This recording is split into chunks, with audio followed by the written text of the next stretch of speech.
আমরা পায়ে সুস্পষ্টভাবে গুলির চিহ্ন পেয়েছি।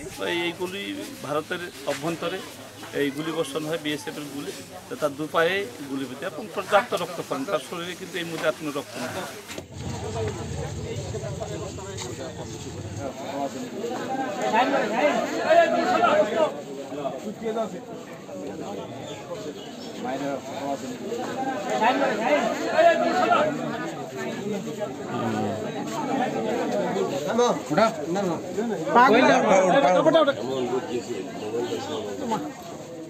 আমাদের যে ইনকোয়েস্ট রিপোর্ট সেটাতে দেখলাম যে লাশের পায়ে গুলির চিহ্ন রয়েছে। প্রাথমিকভাবে লাশটি এখন পোস্টমর্টমের জন্য পাঠানো হচ্ছে। বাকিটা ডাক্তাররা নিশ্চিত করবেন যে আসলে কি ঘটেছে। আমরা পায়ে সুস্পষ্টভাবে গুলির চিহ্ন পেয়েছি। তো যদি হার্ট অ্যাটাকেরও কোনো কারণ থাকে সেটা হয়তো পোস্টমর্টমে জানা যাবে। এটা গুলি দুটো পাই চিহ্ন আছে, দুই পাই চিহ্ন আছে।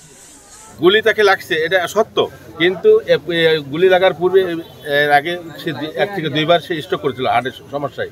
সে হার্টেরও সমস্যা আছে, গুলি লাগাই সে মারা গেছে।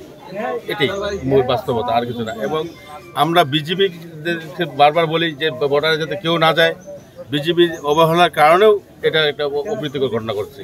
তারা যদি সঠিকভাবে দিক নির্দেশনা দিত, তারা যদি খেয়াল রাখতো, তাহলে এই অপ্রীতিকর ঘটনাটা ঘটতো না। গুলিবিদ্ধ হয়ে তো বাংলাদেশে তো আর এখানে গুলিবিদ্ধ হয়ে কেউ মারা যায় না।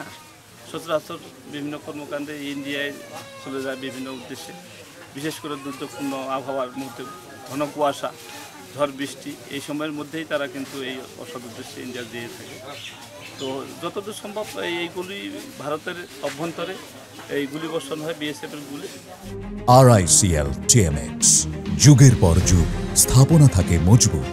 এরপরে সে অসুস্থ হয়ে পড়লে তাকে হয়তো তার সহযোগীরা নিয়ে আসছে এবং প্রচুর রক্তক্ষরণ হয়। আমি শুনছি তার এক পায়ে গুলিবিদ্ধ হওয়ার ঘটনা শুনেছি, কিন্তু এখানে সরেজমিনে আমি এসে কাপড় দেখলাম যে তার দু পায়ে গুলিবিদ্ধ এবং পর্যাপ্ত রক্তক্ষরণ, তার শরীরে কিন্তু এই মুহূর্তে আর কোনো রক্ত নেই। তো দেখলাম যে সে গুলিবিদ্ধ হয়েই আসলে মারা গেছে। বিজিবির সঙ্গে কথাবার্তা বলেছি, বিজিবি এখানে এসে আসছিল। ধন্যবাদ।